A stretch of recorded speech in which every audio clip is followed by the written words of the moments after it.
Namasté Alain, merci de te prêter à cet entretien. Pour te présenter au public, tu habites exactement en face de ton Atlantide, la piscine olympique de Hyères, là où tu enseignes depuis plus de 30 ans l'art de nager aux enfants et aux adultes, des bases de la natation jusqu'au plus haut niveau.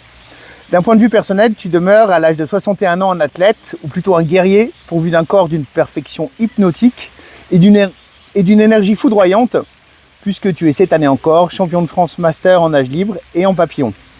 En t'interviewant, la chaîne Yogi Home Yoga part donc à la rencontre d'un coach hors norme, mais aussi, même si tu n'es pas très souple, lol, d'un yogi au sens littéral du terme, c'est-à-dire d'un homme lié par l'eau aux forces qui régissent l'univers, et qui, à sa manière, dans un subtil mélange de rage de vivre et de sagesse, répond chaque jour par la conque de Neptune aux célèbres paroles de Krishna, lève-toi et combat. Alors je vais recadrer maintenant. Alors première question, commençons par l'athlète. Peux-tu nous dire exactement quels sont tes derniers titres? Bonjour à tous tout d'abord. Mes derniers titres, l'année dernière, j'ai participé au championnat de France de ma catégorie d'âge, on appelle ça le championnat de France master. Et donc j'ai gagné le 50 mètres nage libre, le 100 mètres nage libre, le 200 mètres nage libre, le 400 mètres nage libre et le 50 mètres papillon, et avec assorti de 2 records de France au 50 nage libre et au 100 nage libre. Quand même. Le yoga est en vogue, les gens l'ignorent souvent, mais la traduction de Hatha Yoga est effort intense. Un célèbre gourou définissait même le yoga comme, je cite, l'éradication de la paresse instinctive de l'homme. Quel est, dans le domaine de la natation, ton rapport à l'effort physique et mental? Alors, dans le domaine physique et mental, le rapport à la natation. Donc, je pense que déjà la natation, ça a une influence sur au niveau du mental. Ça permet d'avoir une meilleure confiance en soi. Ça permet de se fixer des buts, des objectifs, etc. Au niveau phytique, il y a une amélioration du bien-être, au niveau cardio, etc. Donc, c'est important, quoi.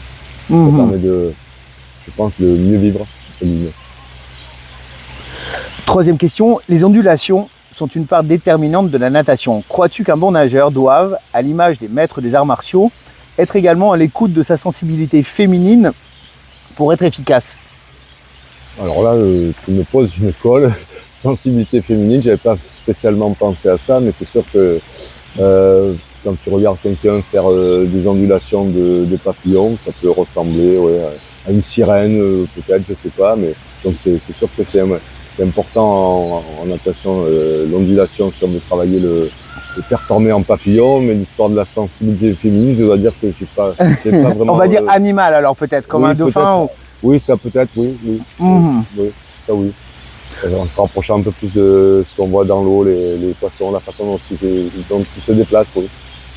Le yoga invite pendant sa pratique à la mise en place des bandas, les verrous énergétiques du corps. Quel est le rôle de la ceinture abdominale dans la natation? Alors c'est relativement important, la sangle abdominale dans la natation, parce que comme la propulsion se fait principalement par les bras et par les jambes, et ça passe par le tronc, et donc c'est important d'avoir un tronc fort et solide, d'une part pour avoir un bon gainage, pour avoir une meilleure de limiter la traînée dans l'eau, d'avoir une meilleure position dans l'eau pour justement bien se propulser par rapport aux bras et par rapport aux jambes, et donc le renforcement d'avoir une bonne posture, une bonne position dans l'eau. Donc partant de là, la ceinture abdominale, c'est quelque chose d'avoir un tronc fort, c'est très important en natation. Elle crée un lien entre le haut et le bas du corps. C'est ça, tout passe par là, c'est le milieu, donc le tronc, donc la sangle abdominale, c'est important de la renforcer pour avoir une meilleure stabilité aussi dans l'eau et pour pouvoir dégager plus de puissance. Ok. Un saint homme a dit un jour en Inde, tout ce qui n'est pas donné est perdu. En formant tes élèves, as-tu le sentiment de t'enrichir toi-même? Oui, forcément, un petit peu, tu leur apprends quelque chose, quand tu les as en début d'année, que ce soit des jeunes, et en fin d'année, s'ils savent nager, tu leur as apporté quelque chose. Ceux qui sont un peu plus âgés, tu essayes de les faire progresser dans ce domaine-là. Donc je pense que c'est important, ça t'enrichit. Puis après, quand tu les revois, même plusieurs années après, ça m'arrive récemment de rencontrer, même d'avoir des enfants de gens que j'avais auxquels j'avais appris à nager. Et donc ils se rappellent, ils disent ah, c'était bien quand c'était avec toi, on a fait ci, on a fait ça. Et donc forcément ça t'enrichit parce que quand on vient te voir et quand tu sais que tu as apporté quand même, t'as apporté quelque chose à ta façon, ben c'est vrai, ça t'enrichit. Moi, je sais par exemple que je te vois les construire, je sais que tu as été déterminant dans la vie de mon fils. Ça peut être aussi dans l'aspect psychologique aussi, la construction mentale de l'enfant ou de l'adolescent, oui, aussi. 6e question, tes élèves t'adorent, même si tu es exigeant avec eux. À l'heure où le tempérament masculin est parfois diabolisé, as-tu au contraire l'impression d'incarner une version masculine de l'amour? Alors, version masculine de l'amour, je ne sais pas, mais incarner une forme d'autorité, oui, je pense quand même. Parce que essayer d'instaurer le respect de l'enseignant, respect de l'adulte, des consignes données, de l'écoute, qui cible un objectif, etc. Oui, je pense qu'il y a une certaine autorité à respecter. Oui. Se jeter à l'eau, y survivre et s'y sentir à sa place est une allégorie de la vie elle-même. Que parviens-tu à comprendre des gens en les regardant nager? Ouais, tu peux quand même, on peut arriver à voir certaines caractéristiques des personnes. Donc déjà, quand tu vois des gens qui ont une nage plus ou moins puissante, tu vas dire que c'est des gens qui vont être déterminés, compétitifs. Après, vas en avoir qui vont avoir une nage un peu plus, on va dire, lente. C'est des gens qui vont peut-être un peu plus prendre leur temps, qui vont être un peu plus dans le contemplatif, etc. Donc, quand on les regarde nager, il y en a qui vont avoir une nage un peu plus saccadée. Donc, on peut se dire, peut-être ces gens, ils sont un peu plus stressés, maîtrisent un peu moins le stress. Il y a des gens qui vont avoir une nage un peu plus maîtrisée. Donc, on peut se dire que peut-être que ces gens, ils ont un comportement, ils gèrent un peu mieux le stress, etc. Donc, ça peut être éventuellement une fenêtre sur la vie quand tu les regardes nager. Intéressant. Une fenêtre. Ok. Quelles sont les qualités fondamentales d'un nageur? Peut-on, dans le cadre du développement personnel, les transposer à la vie de tous les jours? Alors, tu as un peu répondu déjà tout à l'heure. Ouais, moi, c'est important la question, c'était quoi? Qu'est-ce que ça apporte la natation? Est-ce que les qualités de la natation que tu mets en place pour construire ta nage, est-ce que tu peux les transposer à la vie de tous les jours, quoi? Au niveau physique ou au niveau mental? Ah, globalement. Globalement, si, au niveau mental, il y a au niveau de la persévérance, le goût de l'effort. Au niveau, forcément, au niveau physique, tu vas te sentir mieux. Il y a la sociabilité aussi, le fait de nager, par exemple, en groupe, ça va apprendre. Il y a des gens peut-être qui à bien se fondre à l'intérieur d'un groupe, à respecter la collectivité. Donc il y a tout un tas de facteurs qui va faire que ça va influer sur la vie, la persévérance, le fait de se créer de se fixer des objectifs, d'y arriver. Ça peut jouer aussi sur mieux aborder le système, la résilience. Quelqu'un qui a subi des échecs, il va rebondir. Alors un exemple tout bête, celui qui a voulu se qualifier aux Jeux Olympiques ou pendant 4 ans, il a travaillé, il s'est entraîné, il s'est sacrifié, il n'a pas réussi à se qualifier. Il va repartir pour 4 ans. Donc là, ça met en place le système de la résilience pour mieux rebondir et pour réussir après. Donc tout ça, ça influe sur la vie de tous les jours, sur le travail, ça peut influer sur les relations sociales avec les différents individus. Oui, je pense que c'est important. La natation et le sport en général, c'est important. Voilà. Nous passons beaucoup de temps à rêver. T'arrive-t-il parfois de rêver que tu nages dans l'eau, bien sûr, mais peut-être aussi dans l'air? Alors franchement, bizarrement, je me souviens rarement de mes rêves, mais le peu de rêves que je fais liés à ça, ça va être plutôt des rêves au niveau compétitif. Okay. Je suis en train de faire une compétition et voilà. Mais alors rêver d'oiseaux, de poissons, je n'ai pas trop le souvenir. Ok, c'est par rapport aux sensations que tu développes, elles te sont tellement familières, ces appuis dans l'eau sont tellement familiers, est-ce que tu peux les transposer à une autre réalité? Je n'ai pas trop le souvenir. Bon. Ok. Quel est ton regard sur les poissons? On en voit nager autour de toi d'ailleurs, actuellement. Quel est ton regard sur les poissons? Les oiseaux sont-ils pour toi une source d'inspiration? Alors les oiseaux, je sais pas trop, les poissons, ben, ça m'arrive quand je nage en mer de regarder un peu les poissons, justement comment ils se déplacent en disant ah ben ça a l'air facile si je pouvais faire comme ça, comme si... Oui, oui, ça peut m'arriver, oui. Ok. Tu évolues dans un monde extrême où tu joues avec tes limites. Comment parviens-tu à rester à ce niveau sans te blesser? As-tu des conseils de base à partager dans ce domaine? Alors là, ça m'a blessé, je sais pas. Moi, j'ai une bonne, à la base, j'ai une bonne constitution. Donc ça, Ok. je m'entraîne régulièrement depuis des décennies.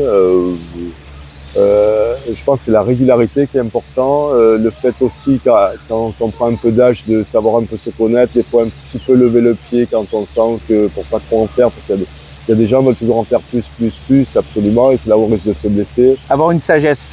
Ouais, il faut aussi écouter son corps. Écouter son corps, ouais, je pense, c'est important avec l'âge. Ok. Peux-tu nous décrire ton mode de vie et ton entraînement personnel au quotidien? Alors moi, je m'entraîne entre 4 et 6 fois par semaine en natation, mais c'est des séances relativement courtes de, on va dire, 3/4 d'heure. Je cours environ 2 fois par semaine, je fais de la musculation et un peu de gainage, d'abdominaux aussi 2-3 fois par semaine, et voilà, j'ai un rythme de vie relativement classique, on va dire. Ok. Le yoga considère le corps mécanique et énergétique comme un ensemble de rouages qu'on appelle les chakras. As-tu l'impression quand tu nages de surfer sur ta propre vague? Alors ça peut arriver ça, quand on fait des sprints, de la vitesse, on appelle ça un peu déjauger, un peu comme l'image d'un hors-bord. Quand tu arrives à une certaine vitesse, tu t'élèves, tu montes un peu au-dessus de l'eau et tu peux avoir la sensation de surfer un petit peu sur la vague. D'être au planning, ouais. incroyable. Ouais, ça peut arriver, ouais. Nages-tu souvent en mer? Avec quelle sensation?